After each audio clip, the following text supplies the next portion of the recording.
Since then, in 2002, 4 species, the house martin, starlings, swifts and house sparrows, have all been added to that dreaded red list, that list of species of particular concern. But despite broad agreement that the UK, which is one of the most nature-depleted countries on the planet, requires very urgent action, the reality is that nothing yet of any real substance has been done.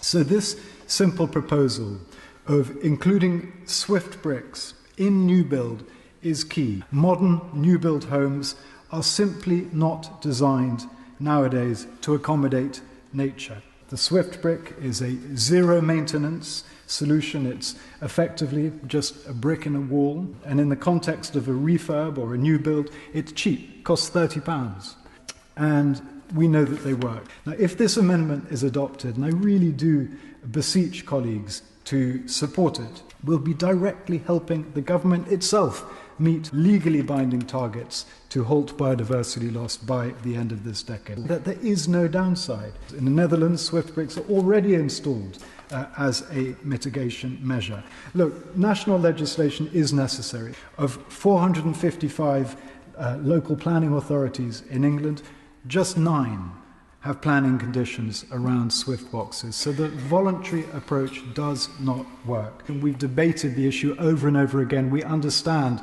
that this country is in the midst of a biodiversity collapse. We're asking here for something so small, so simple, so inexpensive, but something that will have a gigantic impact on these irreplaceable, iconic creatures. And I really do encourage the government to think again. But I would say to my noble friend, Gibraltar have done this, and very successfully actually for several years, if not longer. I do think this is something that really we can get behind, because it doesn't cost the government anything. It just shows that this country and this government is nature friendly. These bricks, installing them is an absolute no-brainer. They cost between £25 to £35. Now, last year, the big 4 house builders, just 4 of them, Barratt's, Barclay, Persimmon and Bellway, made profits of £2.749 billion. £2.749 billion. I'm sure they can afford a 25 quid brick, my lords, for the 300,000 homes they might or might not manage to build next year. Now, I learned today, and I hope I learned wrongly, that the government might be opposed to this measure. I also understand in the Commons, the government said, we can't mandate this nationally, we must leave it to local voluntary discretion. House building left to local voluntary discretion, my lords? You can't build a house anywhere in the country without the government dictating almost the colour of the curtains. Look at the regulations we have nationally on every aspect of house building, whether it's electrics and plumbing, the type of cement, the way the courses are laid, the damp-proof course, the tiles, the insulation, nearly every mortal thing of importance in a house, the width of the doorways, the banisters you can have, all at the boilers you may install after 2030, all dictated by central government, and rightly so. I'm not complaining about that. What I'm complaining about would be the apparent hypocrisy if the government I support is now saying, oh, we can't order every house to have a little brick installed because that's taking national government interference too far. If that is the case, my lords, then I think that is nonsense. I just wonder if it is the case that the government is opposed to this. I would really like to know where that opposition came from in government. But why in the name of God should a Conservative government oppose this?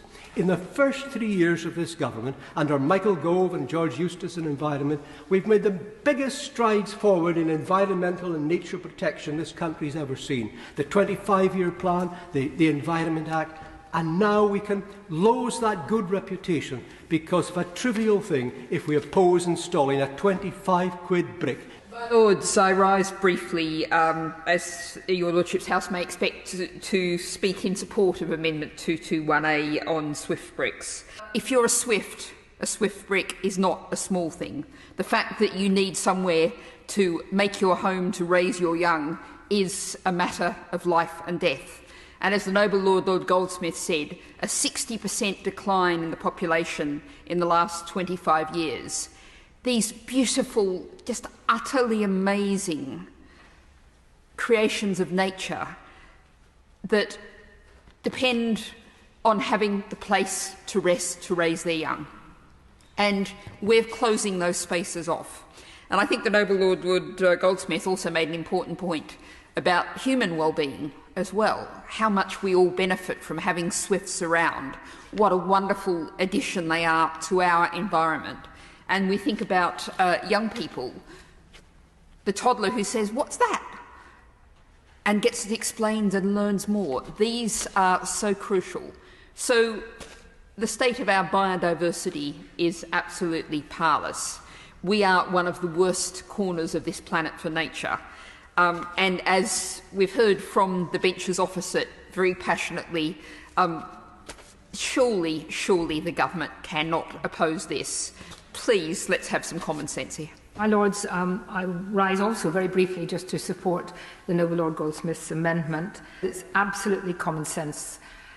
And we actually begin to think, why did nobody think of this before? Well, because my concern is, as a young child growing up, loving bird watching, watching swifts, watching all kinds of birds, and knowing how much joy and pleasure that gave to me, is that we could have a generation growing up who would not see that in the future. Could I say to the noble ministers and to the front bench, you know, sometimes you have to accept that you've made the wrong decision, and this is an opportunity now to put that right.